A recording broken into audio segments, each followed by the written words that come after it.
Hey folks, Patrick here with a Luncheonette. This is our 4th episode of the podcast, and we have Miss Caitlin Mae with us. Glad to have you here. Thank you so much for having me. You got a clap button? I love it. I think there is. No, the worst one to play. Oh no, foul We're play. gonna start over. That was perfect. I'll just cut that part out. No, that was funny. Yeah, that It was funny. hilarious. I can't even hear because I don't have muffles, headphones on. But anyhow, so this is kind of a unique thing because you're a British country artist, and we don't have too many British country artists coming to Florida. So we're excited to have you. So to start out with, tell us a little bit about you, and tell us go into depth about how your culture over in the UK has molded you as a country artist, because that's going to be pretty unique. Absolutely. So I am a singer-songwriter originally from the UK. I just moved to Nashville this past January, got my O1 visa, which felt like it took a lifetime, but it was so worth the journey to get here.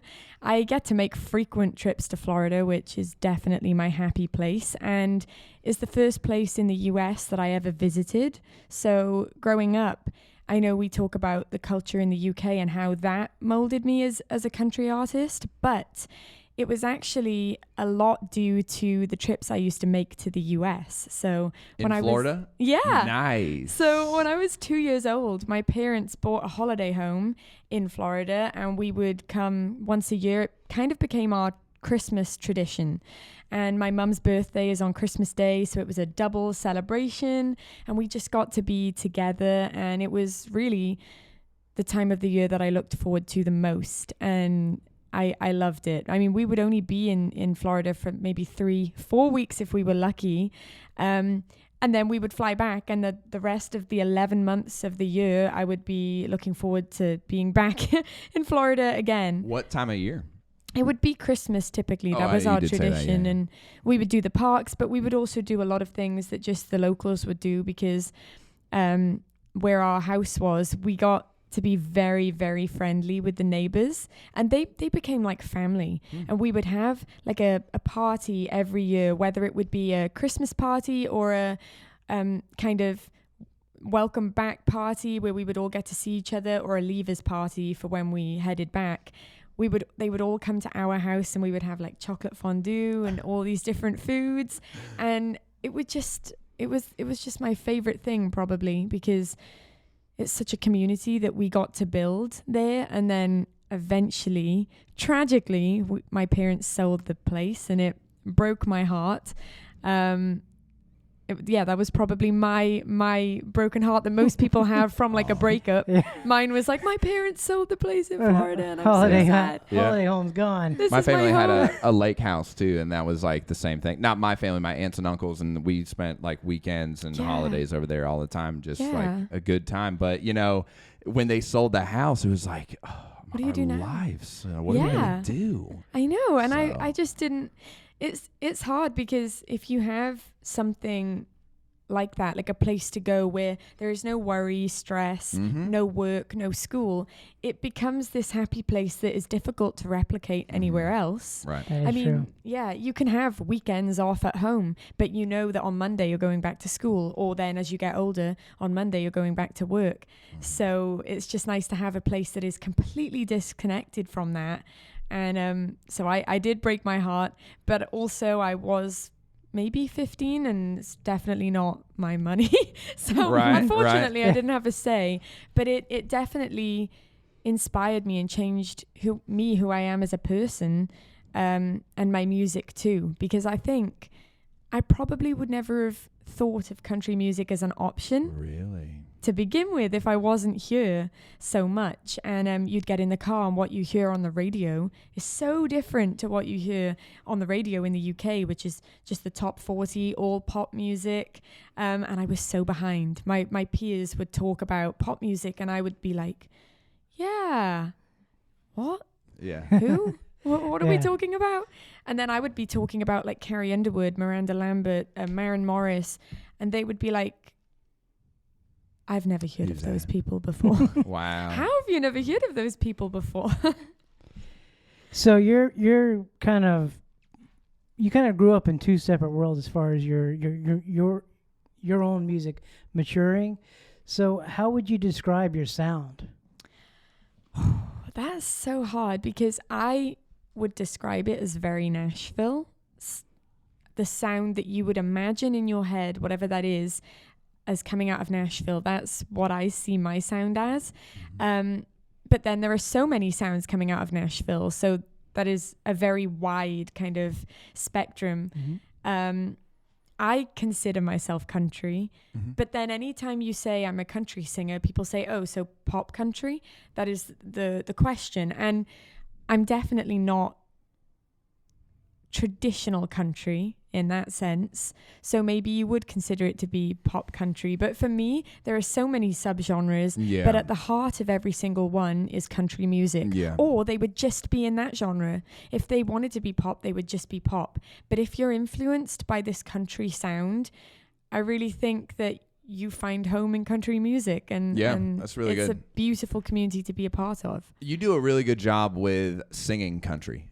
You really do. You sound, I mean, like talking to you now, but having listened to your music, you do a good job with like the country voice. Like how did you have to learn that, or was it just kind of listening to some of your influences and then it kind of developed, or how did that happen? It's hard to explain because a lot of people who are from the UK or from elsewhere, they still sing with this accent that is just more Americanized, and people will hear them sing and then hear them talk and think, where are you from? And I've always kind of had that in me. And I think you do hone the country like aspect of it a little bit more just because you want to emphasize that. But it doesn't feel difficult. In fact, that's cool. Yeah. That's awesome. The funniest part is I have taken songs, for example, years ago to my vocal coach, and in my head, there was a note that was difficult to hit.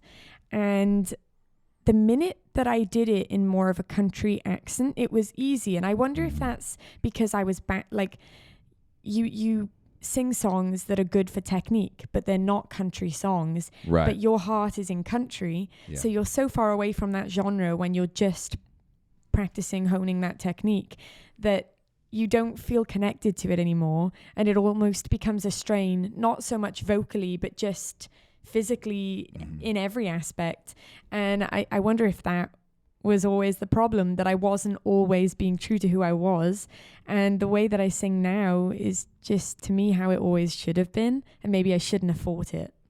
Yeah, that's a good point. Like I can say for myself, I was not as strong as a singer until I realized that I needed to start singing more baritone bass register, and also the way my voice lends itself best is like short non-legato words, like more staccato singing and stuff. So like my pitch got way better when I realized that, instead of trying to hold out these long notes and stuff. So it is kind of interesting how, and like obviously then like singing it with a certain accent or something like that, it just kind of like lends itself more to country or something like that. Like naturally I might sing a certain way, and it just kind of, what other genre is it going to really fit in? Yeah. It's gonna be country, you know, so it's true. And you do feel it when you're not being true to yourself, right, in so many ways, not just musically related, but when you're pouring your heart and soul into a song that you've written or just that you relate to,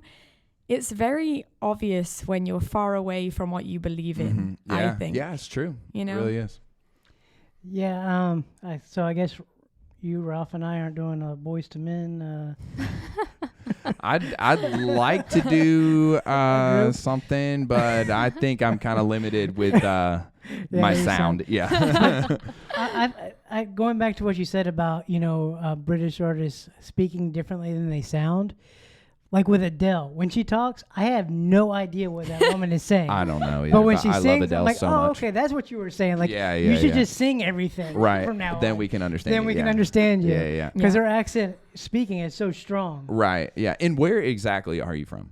I'm from South Wales in the UK. What's the, is there a town? Like what's the town? Yeah, so Caerphilly. So I'm 20 minutes outside of the capital city, which is Nice. very handy. I mean, if I'm going to go on a shopping spree for an award show or for stage, I would prefer London, but Cardiff is 20 minutes away, so convenience. I'm there a lot when I'm in the UK. It's easy. Nice. I get to spend money that I don't have. And Oh, perfect. Yeah. Oh, that's nice. The artist nice. life. The artist life, yeah. What do you got? So who are some of your biggest like influences in country music, or who did you like look up to? I would say, so the artist that always comes to mind is Carrie Underwood, just because when I found her music, I adored her sound. So that was a big part of my growing up. When I found Carrie Underwood, I really didn't stray from her. But she was really the one that led me to other artists like Miranda Lambert.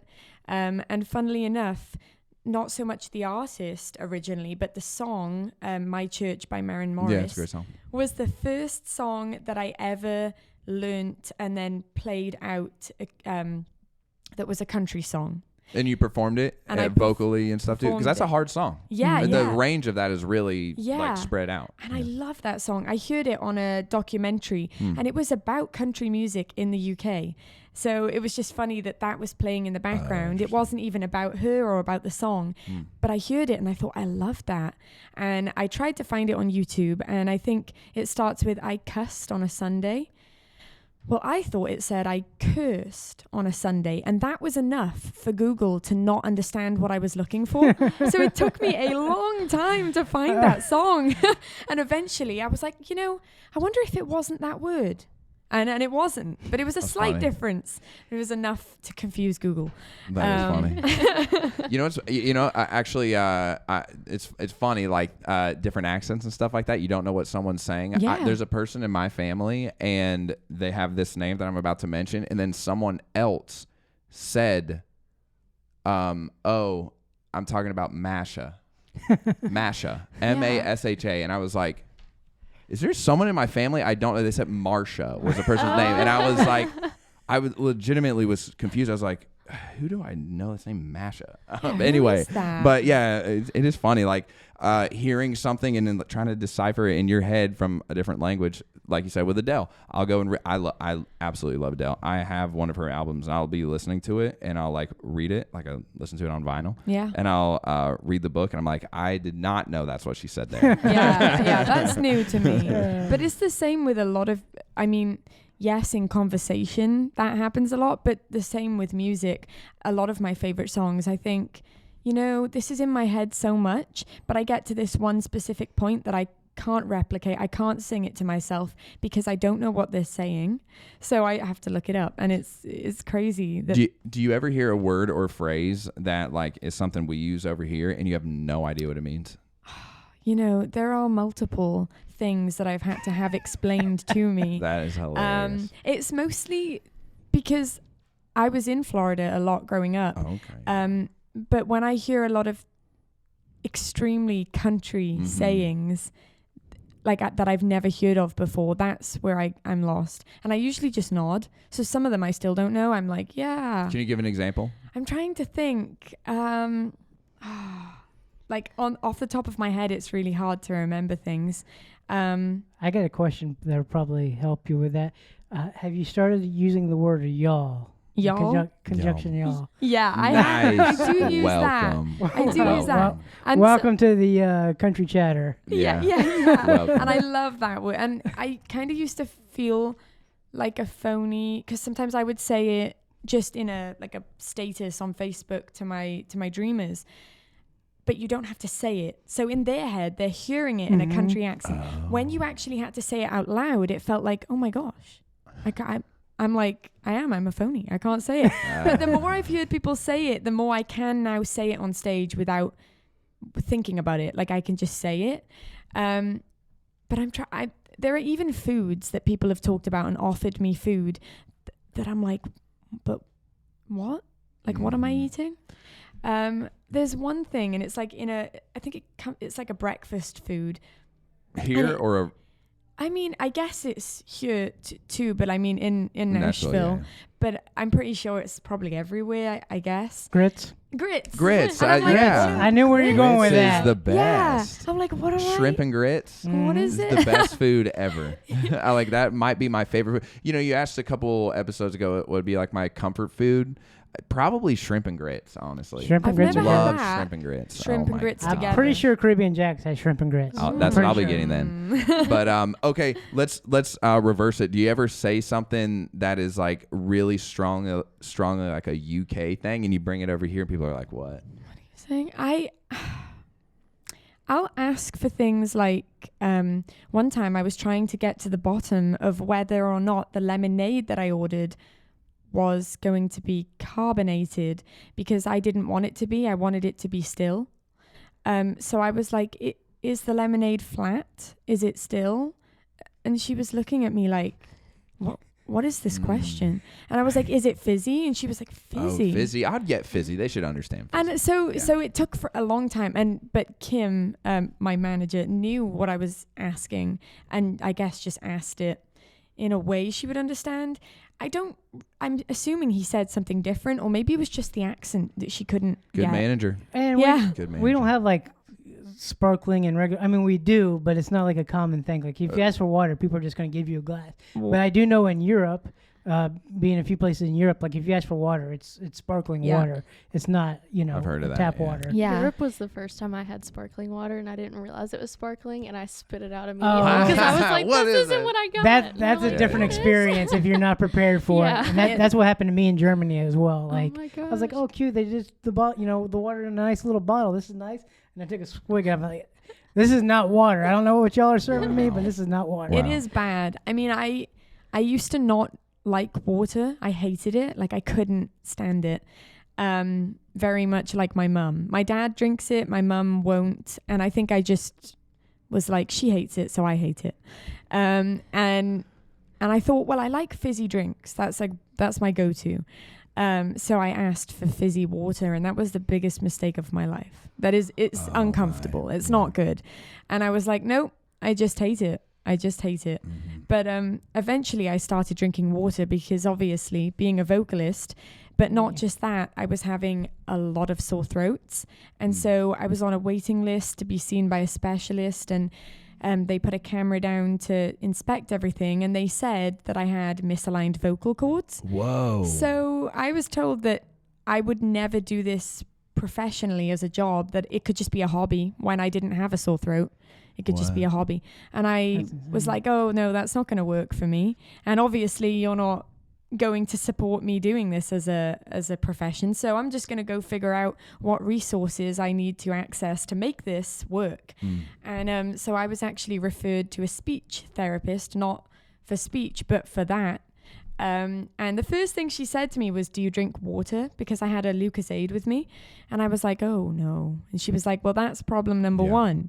And so for a year after that, I left and I threw my Lucozade in the trash, and I drank water only for a year after that. And I hated it, but I just decided that it was more important to give up the things that I liked in as much as sugary drinks than it was to give up my whole world being music. Yeah, your passion. Yeah. Now, actually, we briefly talked about it earlier before we started rolling, but do you have what is your warm-up routine?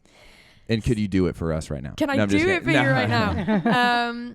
So I always vocally warm up, and so that was one of the other things that my speech therapist suggested, was that I had a vocal coach.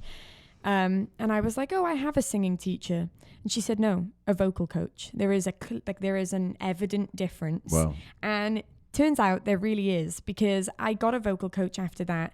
She was incredible, very good at what she does, and she coached me for years, and I saw a massive difference. So one of the things was that I had to implement vocal warm-ups, which I always do now without fail. Wow.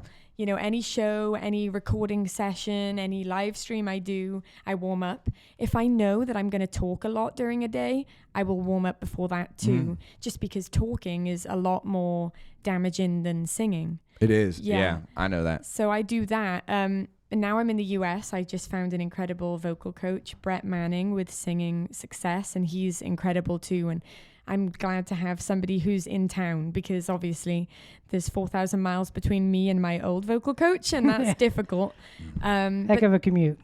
Absolutely. Do you do it like once a week or something, or coaching? Yeah. So not currently. Just because everything in Nashville is so expensive. And since I only moved here in January, all the tours that I'd done previously, I couldn't actually get paid for anything that I did, because that would have been going against my ESTA, which was just as a visitor. So I did everything for free. Everything that other artists were like at the time accepting, payment for, I was just doing all of that for free. And that includes then you can't cover flights from anything that you've done on tour, and you can't cover hotels. All of that has to be money you make in the UK, and then you spend that money on all of these things that get you by during the tour, and you don't make anything from it, except for the fact that I got to be in Nashville and I got to experience a lot before I moved here. So it's only been since January that I've been able to make money from what I do and what I had been doing previously. So yeah, trying to build that at the moment. But I have coaching as often as I need it. And right before I went in the studio, I had a coaching session with Brett, and that was great. And I think it really puts you in the right mindset to go in and to attack these vocals in the way that you want to. That's awesome. Yeah. Let's talk a little bit about future goals. Where do you see yourself in, let's do 2 years? In 2 years? In 2 years, I would love to be signed to a major label and have a pub deal and be on the road. I mean, when I say be on the road, in my head, I am going to be home less than I'm on the road next year. So that's very soon. That's my plan for right now, really, because those are things you have to implement kind of months in advance. So I want to be on the road, traveling, playing shows elsewhere more than I'm at home next year. But then in 2 years, yeah, I would love to be signed to a label and to be playing bigger and better shows, and ideally opening for an artist, touring, playing stadiums. That would be my dream. So you just mentioned mainly all performance stuff. So is that like where your heart is? I mean, as an artist, you have to perform, but you also have to write and stuff too. So I find myself doing way more performing than writing. But is that like, where do you find yourself in there? Because you mentioned, touring, playing big shows and all that stuff. Is that where your heart is? So my heart has always really been on stage, but there is nothing like performing your own songs. Right. So I never feel as connected when I'm singing a cover on that same stage. So I would rather be up there playing my songs, and sometimes I don't even think about writing because it comes so naturally, and I write songs extremely frequently and they're never planned. I'll wake up and I'll write a song before breakfast, or I'll come home from a show and I'll write a song before I go to bed, even though I should be in bed because it's super late. And sometimes it's 2 a.m. and I'm lying there thinking I won't be able to sleep if I don't get up and I don't write this song. So that's what I do.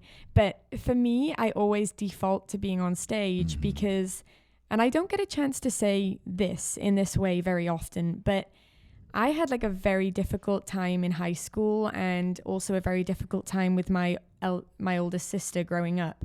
And so in my head, and I've always been an extrovert, but in my head, like, I felt unsafe a lot, and I felt close to being, attacked, whether that's verbally or physically, a lot growing up. But when I was on stage, I always felt calm. I always felt like I was in a safe space. I always felt like I was home and that I couldn't be hurt there. Nobody was going to hurt me.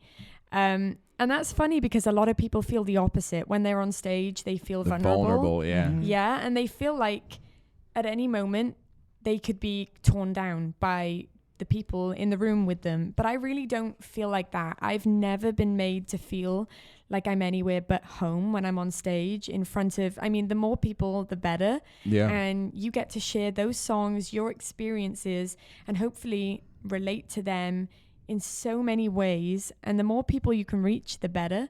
So that's how I've always felt about stage. And it's just always there in like the back of my mind that if I was on stage right now, I would feel home. I would feel like I was home. That's kind of like a good way to put, you know, a couple episodes ago, we were saying like, oh, do you get nervous on stage? It's like, no, I love that more than anything, really. I mean, it's like, that's the one thing I know I can control. Yeah. Like being on stage, I know like I'm okay right now, you know, and same thing, like I'm super extroverted, but it's like, I know when I'm here, this is where I'm at home. I know I can make the outcome of this be something I'm in control of. Yeah. And so that's awesome to hear that from someone else too. Yeah. Yeah. Awesome. It's cool to very well put. Yeah, to have somebody who feels the same too, because I know a lot of people who are like, I really want to do it, but I'm so freaked out before going on stage. And then when I'm on stage, my heart is pounding. And that's so sad to me because they don't have to do it. They're not being forced into it. But there's something in them that makes them feel like they have to do it, even though they're afraid when they're doing it. And I don't know, for me, I always feel like the least afraid that I've ever felt when I'm on stage. That's really true. Yeah. That for me, it took a while, you know, because I never dreamed of becoming an artist or anything like that. I did a little bit of motivational speaking a long time ago, but for whatever reason that felt different. But when you're on a stage with, you know, a lot of lights and you know, a lot of people looking at you, it took me a while to warm up to all of that.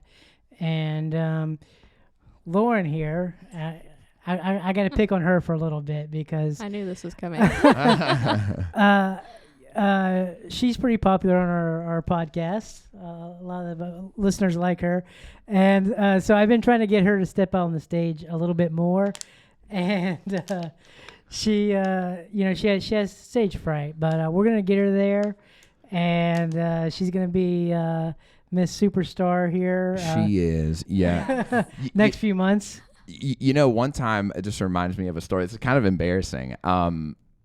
I actually tried stand-up comedy for one show. Really? Yeah, I did because I wanted to be scared on stage. Yeah. I wanted to be scared. Because I'm so comfortable doing music. It's all I've done my whole life. Yeah, me too. It's all I've done. It's like I said, I know I'm in control. Yeah. I was like, I'm gonna do this, and I was mortified going up on stage. Really? Just so scared, just like pacing around like, oh, it's like it's my first show. But even my first show, I was like, let's do it. Like, let's go, you know? Well, comedy is a little bit different. I think with music, you're like alone, if people don't like it, they'll be like, oh, you know, okay, whatever. But with comedy, if people don't like a joke, you know. They're going to be a little bit more out there forcefully telling you that they don't like that joke. Right. Yeah. I know. I mean, when I was growing up, before I turned to this side of music, because I always did music, but I did musical theatre. That was really what I trained in for years. I went to 2 different stage schools and even got accepted into a London full-time stage school where I would leave high school in Wales and move to London. That's a whole other story, but I did a lot in that realm and I loved it. But you're always on stage with a cast, so that's very different. But that's really where it all began for me. And yeah. Cool. Do you find yourself like kind of acting as you're performing, like you're kind of remembering certain techniques or something you've learned from your theater times? That's cool. And I think because I remember when I first started doing this and going out on stage as a solo act, I wasn't concerned about the part where I was singing. That was fine. But I thought, all I've ever done is speak words on stage that were part of a script that I learnt. That was my job. You kind of become one with the character. It's your job to take that on and to then relay this script in a way that doesn't feel like it's a script. So people think you're saying those words. Right. And then you get up on stage to sing songs that at the time weren't mine. They were covers when I first went out on my own as a soloist. They were covers, so you do feel a little less connected, and I didn't know what it was like to fall in love with your own songs and get to share those with the world yet. And I said to my mum, am I supposed to know exactly what I say before I go on stage and then say exactly that? No, because nothing is set in stone when you're on stage and you're in charge of the show. Things could go any which way, and you need to know how to adapt to that. But once I'd done it once, maybe twice, I realized that it's one of the least scary things in the world, because you don't have to know what you're going to say. You just have to bounce off of whatever energy is in the room. Right. And if you are intuitive and if you're empathetic, then it's easy. That comes naturally to you. And I love people, and I think music is so much about the people. So if you can understand that part, it's really easy from there. You just have to be willing to laugh with them, to cry with them, to feel something with them. And then that's more than half the battle. Yeah. That's great. That's great. Yeah. Kind of building off of that, I think that's going to be our last question here. I know we're going to meet you later at Caribbean Jack's. I'm excited about dining out with you. Me good too. spot. I can't wait. That's going to be fun. That's a popular spot here. I'm surprised you haven't been. But No, I've never been. But I kind of want to end on this note, because you've been giving out a lot of advice. So what's kind of like 3 bullet points that you would give, an inspiring artist that's trying to get into the country music scene, just being anything on stage, in general? I would say, and it's hard to kind of narrow it down to 3 and also to pick 3. I would say follow your heart first and foremost, because no matter what, even if you think you're doing what's right by the majority, somebody will always have an opinion. So definitely do what's right to you, what's in your heart, and then you can't go wrong. Secondly, at the end of every day, if you can look in the mirror and like the person that you are, that is extremely important. You can't leave the house, leave your home, and go out into the world and try to get people to believe in you if you don't believe in yourself first. And that really does start with being the best person you can be. And kindness comes easiest out of everything in the world. You can be kind, and you can do that through your music too. I mean, if you have a message, you can share it through music, and it'll reach so many more people, because people will always stop to listen to music. It's universal. And if music makes you feel something, then you're doing something right. And if it makes you feel something first, before you go out and try and make other people feel that same thing, then you've really already done most of the work. Right. Yeah, if Yeah, you that's can true. feel it, other people feel If you it. can believe it, other people can believe it. Exactly, yeah. I mean, when you're emotional and you're on stage performing that song, that makes it even more vulnerable, that you could kind of break down, whether it's a happy song or a sad song or a hard story to tell. If you're feeling it, it's evident in the room. And there is really no energy quite like when you're experiencing live music with other people. And thirdly, I just think don't let anybody knock you down, because we've all been guilty of that, kind of listening to other people's voices over our own. But we're supposed to be using our voices to go out and project this music into the world. So definitely listen to yourself. I mean, we all have this gut feeling that tells us if something is right or wrong, or it should be this way or it shouldn't be this way. And listen to that. That's great advice. That's very deep advice. We really do appreciate it. Wow, this has been a kind of a deep conversation. I know. This is a great episode. Yeah, this is a Good great job. episode. I'm so glad. I've had so much fun. But any last things? Do you have anything, Lauren? Are you sure? Yeah. I think we need to go get this girl some shrimp and grits. We need some Yeah. Do you have anything, Jordan? No, I think we covered a lot. So, yeah, absolutely. Guys, thank y'all so much for tuning in to this episode of The Luncheonette. Please follow Miss Caitlin Mae. What's all your social media handles? You can find me across all social media at Caitlin Mae Music. My website is caitlinmae.com, and across all music platforms at Caitlin Mae. Sounds great, guys. And we will see you soon at Caribbean Jack's for the next episode. Thanks again, Caitlin, and great episode. We appreciate having you. Thank you so much for having me. I know they say that I should practice silence, but I'm a storyteller first.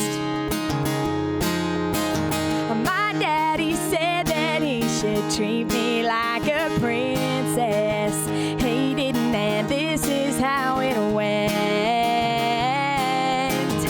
I had to hit him with his own truck, 'cause mine was in the shop, and he won't need it anyway. Officer, it was for the plot, but if that isn't enough, then I could write 100 pages. Say, shouldn't have hit me, sober or tipsy. I made sure he left his mark on that beat up Chevy. I knew my mom would help me hide the body, so you're dang right I called her first. Then we near celebrated drinking whiskey. I sure saved money on that hearse. I had to hit him with his own truck, 'cause mine was in the shop, and he won't need it anyway. Officer, it was for the plot, but if that isn't enough, then I could write 100 pages. Say, shouldn't have hit me, sober or tipsy. I made sure he left his mark on that beat up Chevy. He'll be at those gates going down for his sins, and I'll have that king size to myself. Sounds like a win-win. He'll be looking up at me when I get remarried, and he sees things could have been. But I had to hit him with his own truck, 'cause mine was in the shop, and he won't need it anyway. Officer, it was for the plot, but if that isn't enough, then I could write 100 pages. Say, shouldn't have hit me, sober or tipsy. I made sure he left his mark on that beat up Chevy. Left his mark on that beat up Chevy.